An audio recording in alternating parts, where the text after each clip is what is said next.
Miss Munson loathed me. She hated my sullen silence, my quiet disrespect. To punish me when I was barely 10 years old, she made me sit for hours in a cramped mop closet.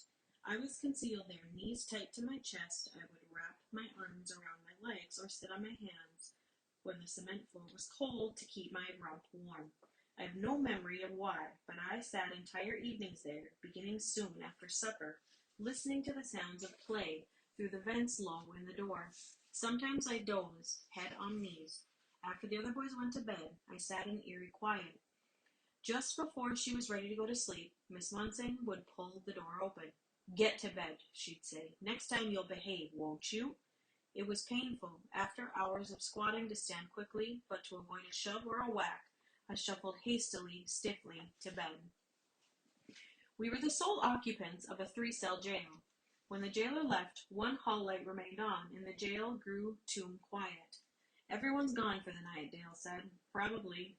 There'll be nothing doing till morning then," I said. "If the place burns down, we're goners," Dale grumbled. "Wouldn't mind the heat," I said, smirking. That night was a struggle to survive the cold. Dale took the thin mattress off the top bunk and laid it on the bottom mattress. Then we squeezed between mattresses against each other. We mumbled about returning to the school until sleep quieted us. Breakfast. It was a different jailer, and he clanged the bars noisily, rudely with his key ring. I opened my eyes to see him staring straight at me, his face pressing against the bars. He held 2 cups and a paper plate. The jailer's obesity was exaggerated by a short, wide frame, and he had a dull look on his face. "Come on, I ain't got all day. If you don't want it, I'll go," he growled. I sniffed, but our breakfast had no odor. Dale took a cold sandwich, which contained one slice of bologna smeared with a white spread. The jailer then handed him a cup of warm brown drink. "This all we get?" Dale said. "Lucky you get that.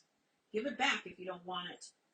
"We can do better on our own," Dale said. The jailer looked at me, but did not offer the sandwich. I poked Dale from behind. However meager, it was our first meat and bread in a week. "Here, Chief," the jailer said. I took the sandwich, ate ravenously, and drank the awful coffee, simply because it was warm. Dale and I talked briefly after eating, then slept on individual bunks until awakened later by the same man rattling his keys on the bars. He seemed to enjoy harassing us. "Dinner time, come and get it," he said in our sarcastic sing-song. Dale went quickly to the door, grabbing a sandwich and cup. Stepping back, he waved the sandwich over his head. "Food's a fancy name for this thing," he said. "Don't get smart with me," the jailer snarled. "We didn't ask to be here," Dale said. "Nobody does." "Well, we did nothing wrong," Dale said. "Running away from that hell can't be illegal. And how come we got no blankets? It's cold in here." He slurped, spilling some of his drink on the floor. I extended my hand for the sandwich, which the jailer did not offer. Instead, he glared at me, and I pulled my hand back. "What you got to say, Injun?" he sneered, but he gruffly shoved the sandwich through the bars. "Here." A more civil jailer brought supper, after which Dale and I talked until we grew sleepy. Almost immediately, it seemed, it was morning, and we were awakened by the obese jailer. "Your breakfast," he said. Our diet never varied. Sleeping against the wall, I kneed Dale, who rolled out and reached for the sandwich. I took my sandwich, and we ate sitting on the bunk. The jailer did not leave and continued to stare at us. He coughed, and his midsection jumped. I looked at Dale, who had also stopped eating, and we both stared. "What you looking at?" the jailer said. He sounded piqued, childishly piqued. "Nothing," Dale replied, calmly biting his sandwich. "You're leaving today," the jailer said. Dale and I sat up, looking at each other. "When?" I asked. "Now," the jailer said as he unlocked the door. He suddenly stared hard at me. "Hey, the Injun can talk English." "You can eat on the run," he said. Dale dumped his drink in the basin as he started toward the open door. "What was that junk, anyway?" The jailer faced me. "You don't like our food neither, I suppose," he growled. "Git before I change my mind." Following Dale, I pulled my head low to my shoulders as I passed the jailer. Halfway down the corridor, Dale looked around at me. "A week in here and we'd starve to death," he said. I laughed to myself.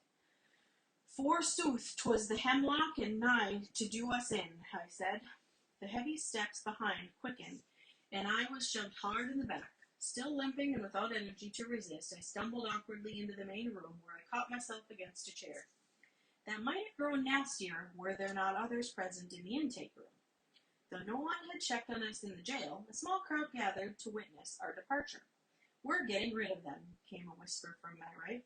No sooner had I straightened from this shove than I saw the social worker. I knew him by his surprise. He had been walking in our direction when I burst into the room. Now he was stopped dead in a forward lean. Straightening, the social worker shot a disdainful look to the obese head jailer, then looked back at us, drawing a deep breath. "You're Peter, and you must be Dale," he said, scrutinizing us. Our necks, arms, and faces were smudged with dirt, our hair matted, and we wore filthy, ragged clothes and disintegrating sneakers. The social worker looked back to the head jailer. "I take it the jail has no bathing facilities," he began.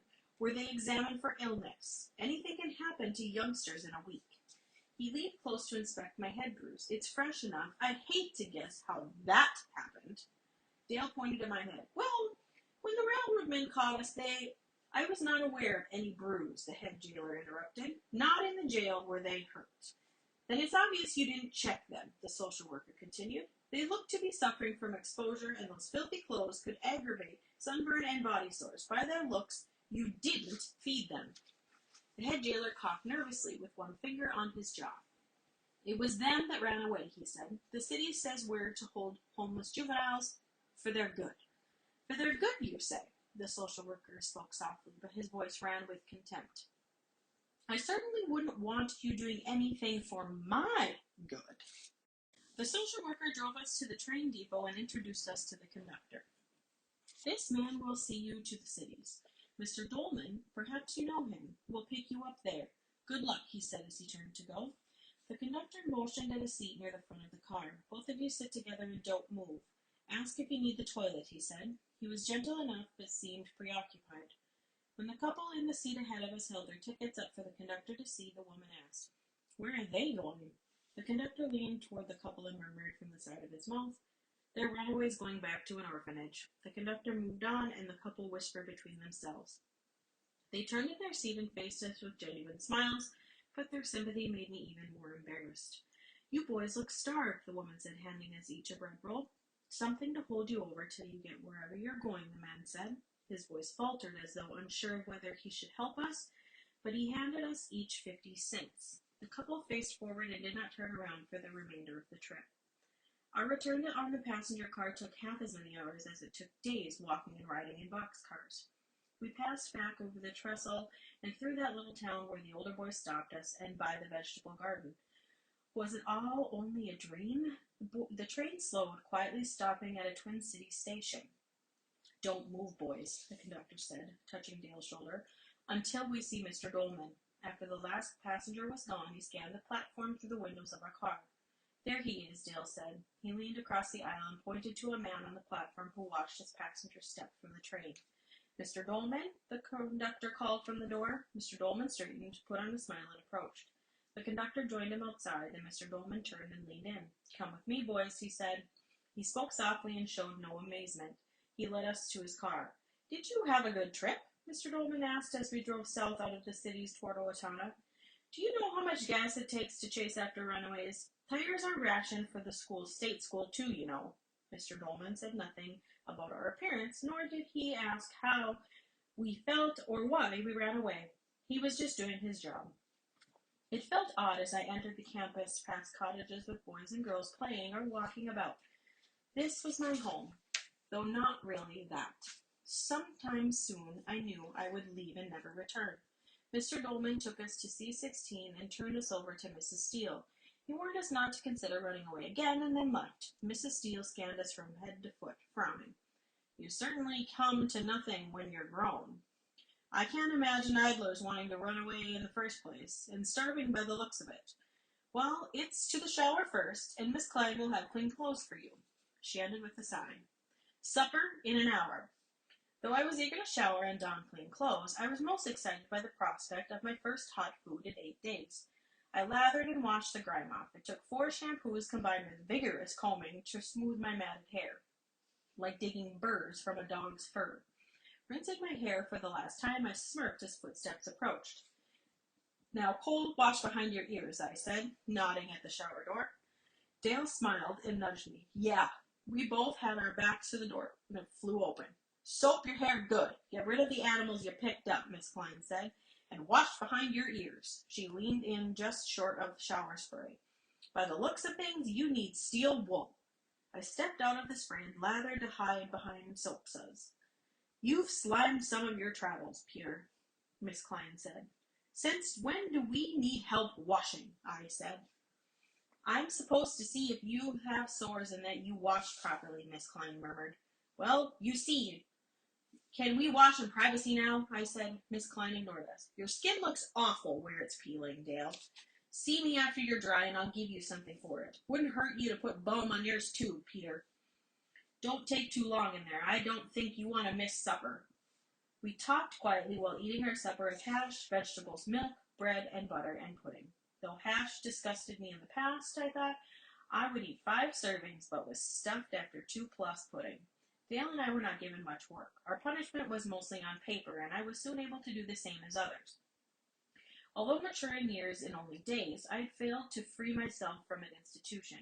But I learned important lessons. Adults outside the state school were just as miserable, kind, or indifferent as state school employees. So I accepted my lot at the state school.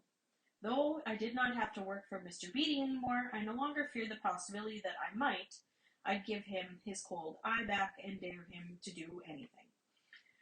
During my remaining year at C16, I cleaned the gym and pool at intervals, worked in the cow barn, and cleaned the operating room after surgery. I was left alone during much of my work. Then, in early June, just after Saturday breakfast, Roy and I met Mrs. Corey, waiting in the hall commons of C16.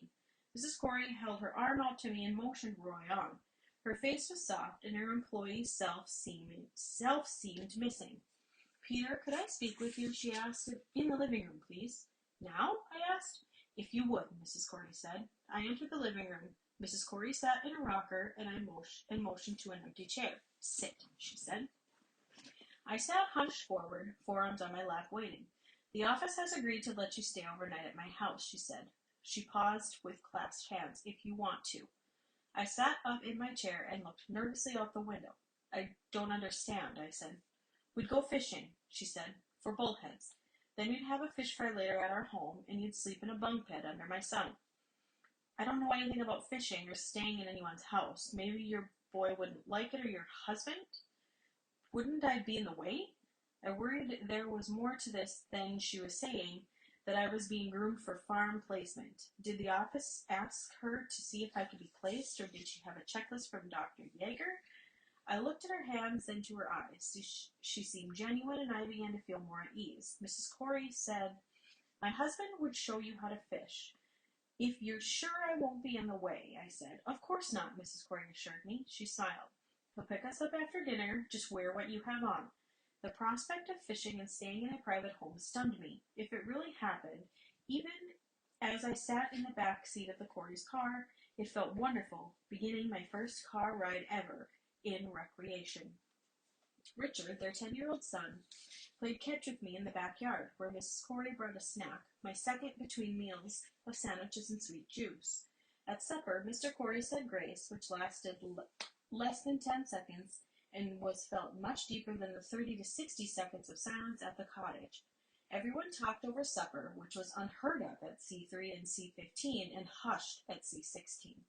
After supper, Mr. Corey opened a metal box with compartments and trays and sorted through a miscellany of brightly colored lures. First we get the fishing tackle ready, he said. Fishing gear was called tackle in movies, but I never questioned the terminology until holding some.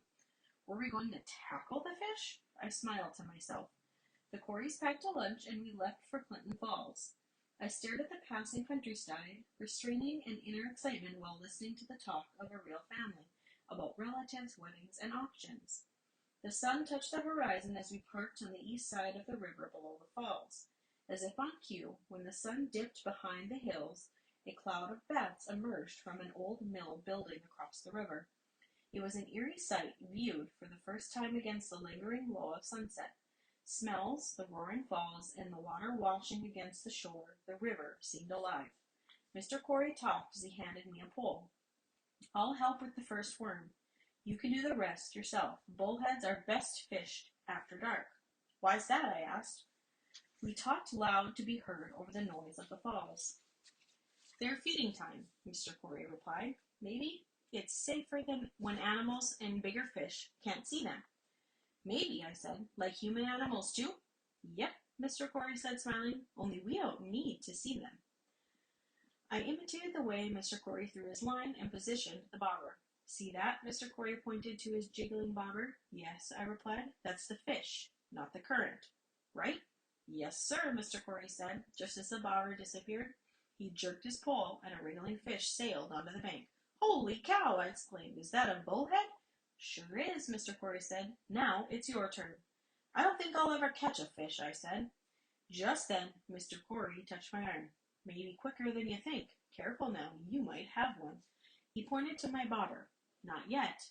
While I stared at my bobber, it suddenly disappeared. "Now," Mr. Corey said. I jerked the rod, and a fish flew over my head, nearly hitting Mrs. Corey, who was worming her hook behind me. I caught 6 fish by myself, and we all caught a pailful.